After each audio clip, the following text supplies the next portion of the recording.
hi. Hey, thanks for coming. I was just getting my gear bag ready for tomorrow's trip.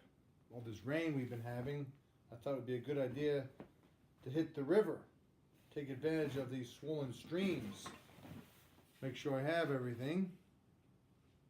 Got my paddle. You don't want to be up the creek without a paddle.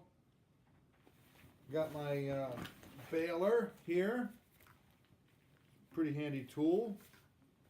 Put this in the bottom of the boat. Pump the water out in case I get swamped. What else? Oh, I got this, of course. Need my life vest. Should have a whistle in here. I'm gonna find that whistle just in case I get stranded. What else? Oh, there's something else in here. What is this? Oh, Todd Whitaker's What Great Principles Do Differently. I don't think I'm going to need that tomorrow. But it does remind me of a story. And I'd like to tell you, if I may. It happened about 25 years ago. I was on a rafting adventure down on Harper's Ferry on the Potomac. And the rivers were swollen like they are today. And I joined 4 other guys and the guide. We got on this raft. We were part of a group. There were about 6 or 7 rafts that were going down the Potomac on this particular day. And I was pretty new at this, didn't know much about it. But the guide sat in the back of the raft, talked us through all the rough patches. You know, he had a very clear vision of the river ahead. And he knew how to get to the safe passages through the rapids. And he knew just how to explain how to hold the paddle and what stroke to use and when.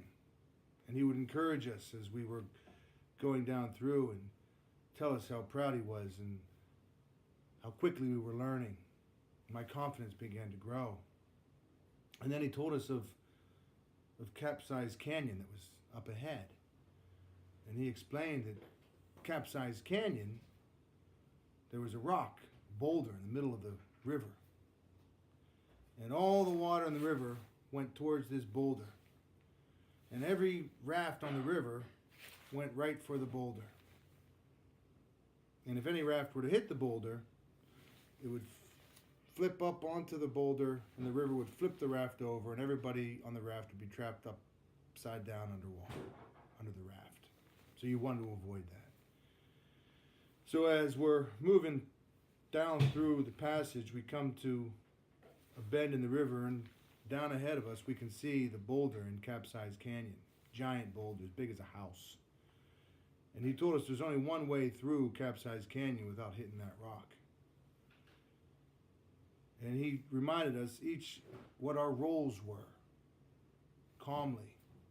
Told us that if we just filled the roles that we had been all day long and remained calm, did our jobs, we would make it through Capsize Canyon without coming anywhere near the boulder. So we start down through, and there's a couple rafts up ahead of us, and one after the other head straight for the boulder. And one after the other, they all flip up onto the boulder, and they capsize, and all the rafters are trapped underneath the rafts. Now we got our own problems. We see the rafts, upside down, float down ominously on either side of the boulder then. And now here comes our turn. And all of us, very, very afraid. But the guide in the back of the boat calmly told us, reminding us again of our roles. Each of us had to play. And we did. And when he told us to paddle hard on the left, I was sitting up in the left front. I paddled hard on the left.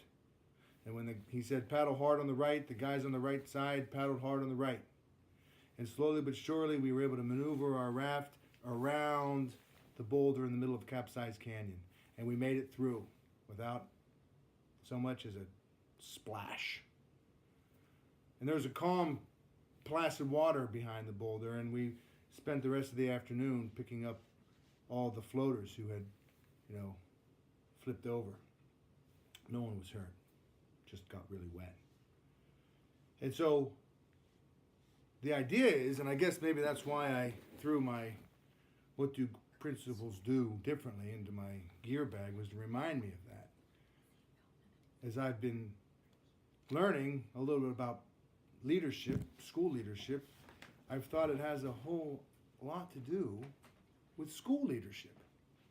And that the role that the principals play in a school are not at all unlike the role that raft captain played on that day that we went down through Capsize Canyon. And what he did to help us get through there was inspire us with trust in his ability to see the clear vision, the path ahead. That's what a great principal does. But even more importantly, he let us know what each of our roles were and gave us confidence in our ability to perform our roles. And this is something that Anthony Burke describes as relational trust.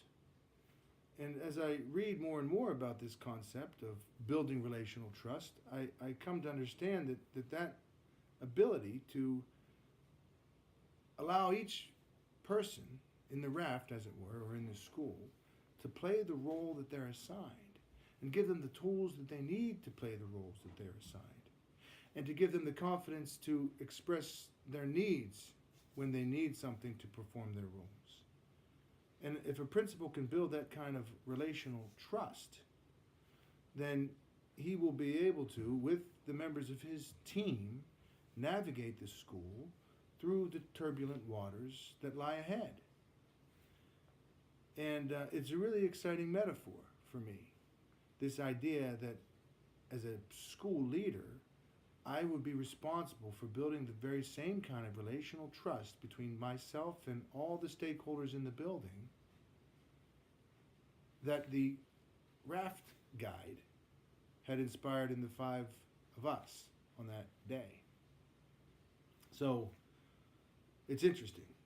And I just remembered that I can't go whitewater rafting tomorrow because I have class, actually. And I'm making a pot of chili for y'all, so I better get back to it. Thanks for watching. Cut.